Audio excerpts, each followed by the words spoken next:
Guys, ఈరోజు అయితే పొద్దున్న లేచి ట్రైన్ ఎక్కి మా ఊరు అయితే వచ్చేసాం. ఎందుకంటే ఈరోజు మార్నింగ్ షోకే మా వాడు 2 టికెట్లు తీసుకుని వచ్చి మావా అన్నాడు. బయలుదేరిపోయాం.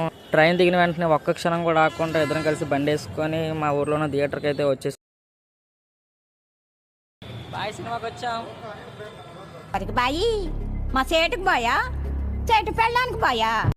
షో అయితే స్టార్ట్ అయిపోయింది.